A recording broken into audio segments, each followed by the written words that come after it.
Hola chicos. Bueno, en este video quiero platicarles de algunas aplicaciones a los teoremas de Silo, sobre todo algunos resultados que, bueno, básicamente se deben a Galois sobre grupos simples, ¿no? Sobre ciertas estructuras de grupos finitos simples. Ok, entonces, a ver, antes que nada recordemos los teoremas de Silo. Eh, Recuerden que aquí aplica para un grupo finito de cierto orden, que bueno, se puede presentar de esta manera, ¿no? Aquí P es el factor primo que aparece en la descomposición euclidiana de N. Entonces, bueno, si podemos escribir al orden del grupo de esta forma, G contiene P subgrupos de Silo, y además hay eh, un número abundante de P grupos, ¿no? De hecho, para cada P silo eh, va a existir un P grupo que lo contiene, ¿no? Todos los subgrupos de silo son conjugados en G y, bueno, este último resultado que nos dice que el número de P subgrupos de silo de G divide a n, de hecho, y es congruente a 1 módulo P. ¿Ok? Entonces, bueno, todo va a depender de la presentación que demos del orden del grupo. Y bueno, nada más como notación, a este número lo denotamos como n sub p, y bueno, depende de G, ¿no? Cuando G esté prescrito, simplemente escribiremos n sub p, ¿no? Ok. Entonces, bueno, ¿qué es un grupo simple? Básicamente esto fue una definición dada por Galois. Un grupo simple es básicamente un, eh, un grupo no trivial eh, que no contiene subgrupos normales propios, ¿no? Entonces, bueno, si tenemos un grupo no trivial, este grupo va a ser simple. Si sus únicos subgrupos normales, pues es el grupo trivial y el mismo, ¿no? Ok. Bueno, entonces vamos a aplicar los teoremas de Silo eh, para ver o para verificar si cierto grupo con un orden dado es simple o no. ¿Ok? Entonces, por ejemplo, aquí vamos a empezar con un grupo que tiene orden 10. Ujú. Entonces, si este grupo tiene orden 10, 10 se puede escribir como 5 por 2, es decir, aquí el primo que vamos a utilizar es el 5, y bueno, con esto se puede demostrar que este grupo no es simple. Básicamente, por el punto 4 de los teoremas de Silo, el número de 5 silos en G es de esta forma, ¿no? Para algún K mayor o igual a 0, ¿no? 5K más 1. Y además divide a 10, ¿ok? Entonces, bueno, esto fuerza eh, a que N5 sea igual a 1, es decir, que existe un único subgrupo 5 silo, y bueno, bueno, estos subgrupos son normales en G, ¿no? Entonces, eh, esto de alguna manera nos estaría diciendo que hay al menos, de hecho, hay un único 5 silo que es normal en G y por lo tanto no va a ser simple, ¿no? Ok, de hecho se puede verificar algo un poquito más general. Básicamente es la misma idea. Y bueno, si tenemos que el orden de G, por ejemplo, es el producto de dos primos, P y Q, em, entonces G no es simple. Ujú. No es simple. ¿Ok? Y bueno, se demuestra básicamente como lo acabamos de hacer. Ahora, ¿qué pasa en el caso cuando el orden, por ejemplo, es 30, es decir, es el producto de tres primos? Y bueno, tendríamos distintos casos. Que bueno, se puede trabajar con N5 y bueno, similarmente se trabaja con N3, ¿no? Ok, entonces, por ejemplo, si tuviéramos que N5 es igual a 1, bueno, por el razonamiento anterior, G no es simple, ¿ok? Básicamente es el mismo razonamiento que aplicamos en el ejemplo anterior, ¿no? Si N3 es igual a 1, eso quiere decir que va a existir un subgrupo normal en G, ¿no? De hecho, un 3 silo, por lo tanto, tampoco va a ser simple. Ok, ahora, ¿qué pasa cuando N5 y N3 no son 1? Bueno, por ejemplo, N5 se escribe como 5K más 1 para alguna K mayor o igual a 0 y recordemos que N5 divide al orden, ¿no? Entonces, esto fuerza a que N5 sea 6, es decir, tendríamos 6 subgrupos 5 silo de G, ¿no? Y bueno, cada uno de estos subgrupos pues tiene orden 5, ¿no? Estos los estamos denotando como P1 hasta P6, ¿no? Tendríamos 6 de estos grupos. Ahora, la unión forzosamente entonces contiene a 6 por 4 elementos de orden 5, ¿no? Es decir, a 24 elementos de orden 5, ¿no? Y bueno, si trabajamos similarmente con N3, si N3 es distinto de 1, entonces forzosamente tiene que ser 10 y por lo tanto habría 20 elementos de orden 3, ¿no? Es decir, que el orden de G sería mayor o igual a 44, lo cual es una clara contradicción. Muy bien. Otro ejemplo. Este, ahora, a ver, ¿qué pasa, por ejemplo, si el orden de G es 96? Vale, entonces 96 pues lo podemos escribir como 2 a la 5 por 3, ¿no? Ujú. Em, entonces, vamos a denotar, como antes, al número de dos subgrupos de silo en G como N2, ¿no? Entonces, N2 necesariamente por el cuarto punto de los teoremas de Silo se escribe de la forma 2K más 1 para algún K mayor o igual a 0. ¿Okay? Para algún entero mayor o igual a 0. Y además divide a 96 en este caso, ¿no? Muy bien. Entonces, bueno, N2, los posibles valores para N2, pues serían 1 y 3. ¿Ok? Ujú. Entonces, bueno, si N2 es igual a 1, el mismo círculo de ideas que hemos estado usando, eh, nos diría que G no es normal, no es simple, perdón, no es simple.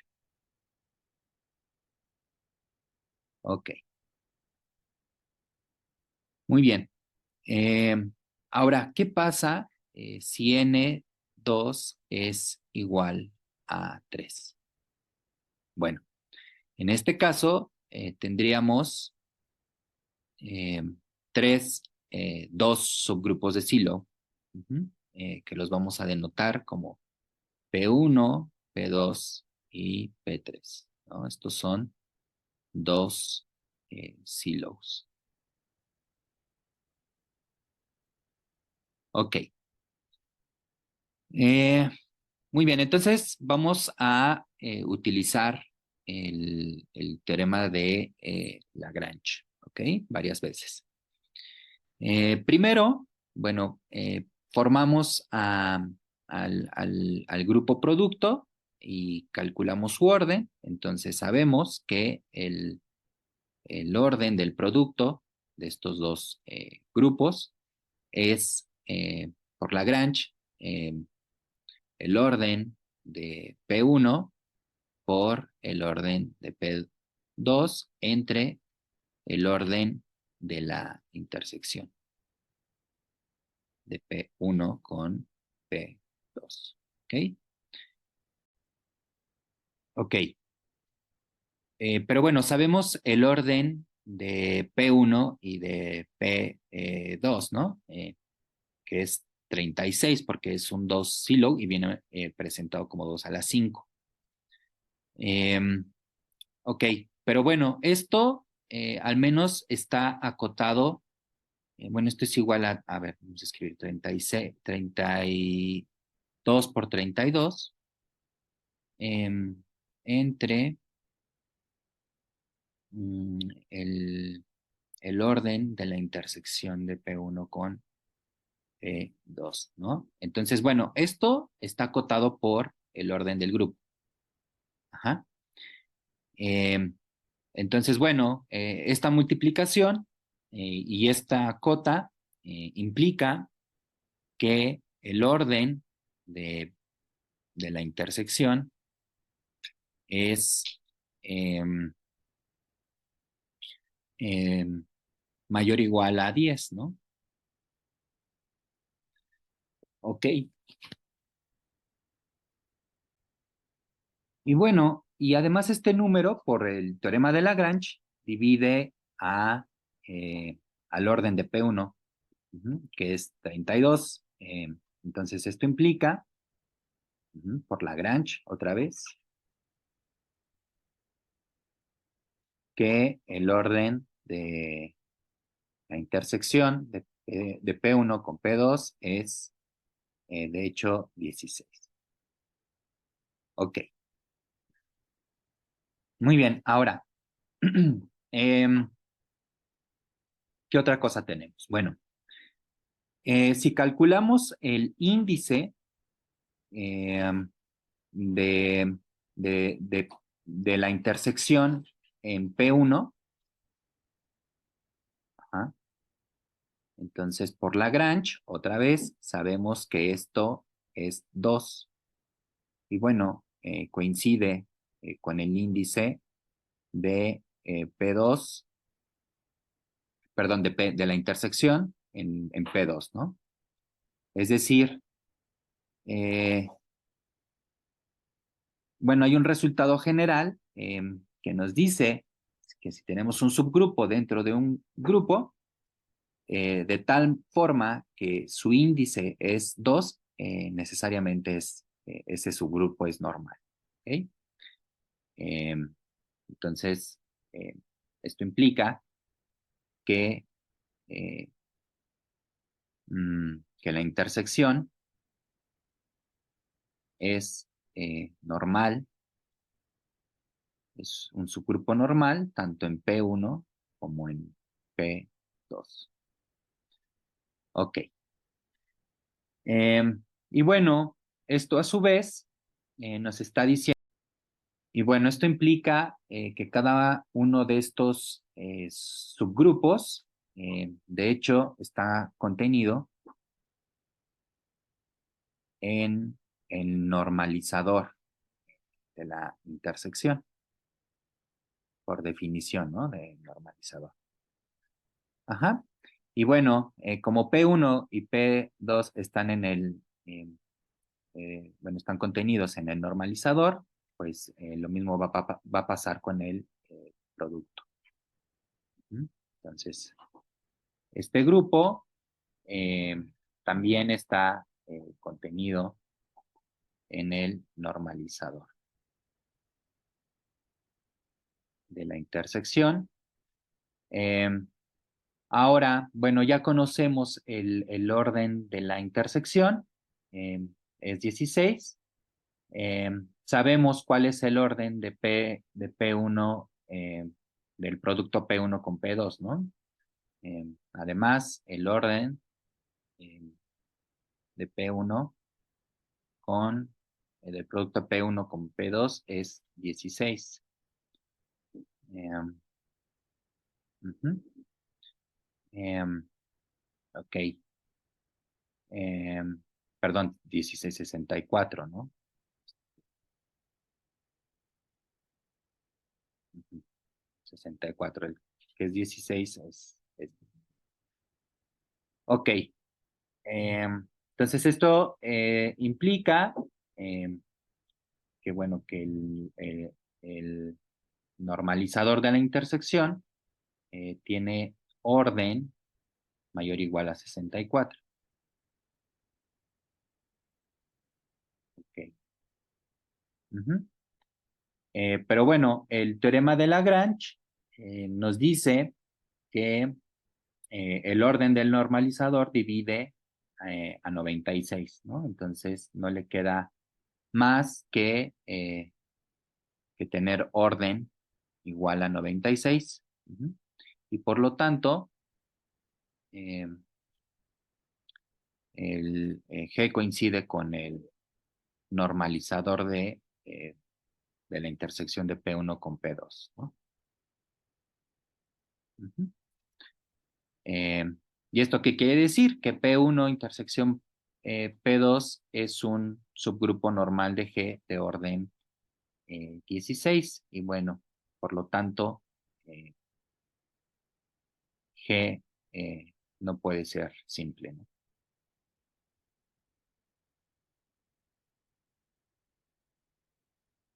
Ok. Muy bien, entonces, bueno, de hecho hay un resultado general, ujú, eh, que se llama el teorema del índice, eh, que nos da una condición eh, para que un grupo finito no sea simple. ¿Ok? Entonces, a ver, vamos a revisar. Y bueno, esto se sigue también por las ideas, la filosofía del teorema de Cayley. Muy bien, entonces vamos a formular aquí el teorema del índice. Eh, Teorema del índice. Ok, entonces, bueno, esto es un resultado importante y una consecuencia tanto de los teoremas de Sylow como del teorema de Cayley, ¿no? Eh, y bueno, a su vez también depende del teorema de Lagrange. Entonces, a ver, tenemos un grupo finito, sea G un grupo finito, eh, y bueno, vamos a dar una condición para que G no sea simple. Entonces, si G contiene a un subgrupo propio eh, H, tal que el índice de H en G sea, por ejemplo, M, ¿sí? Cierto número, y además el orden de G no divide a M factorial, entonces G no es simple, no es simple. Ok. Como ejemplo, tomemos un grupo de orden 12, por ejemplo. Entonces, 12 se puede escribir como 3 por 2 al cuadrado, ¿no? Entonces, bueno, sabemos que existe un 2 subgrupo de Silo, H, por ejemplo. H sería un 2 Silo. Y, bueno, el índice de H en G tendría que ser 3. El índice de H en G es 3. Ok. Y bueno, por Lagrange, ¿no? Y bueno, 12 no divide a, eh, a, bueno, en este caso, 3 factorial, ¿no? Entonces, por lo tanto, G no es simple. No es simple, ¿no? Entonces, similarmente, se puede probar que 15, por ejemplo, eh, 21 no son simples. Entonces, 15, 21. Y bueno, hay una lista que se puede hacer, ¿no?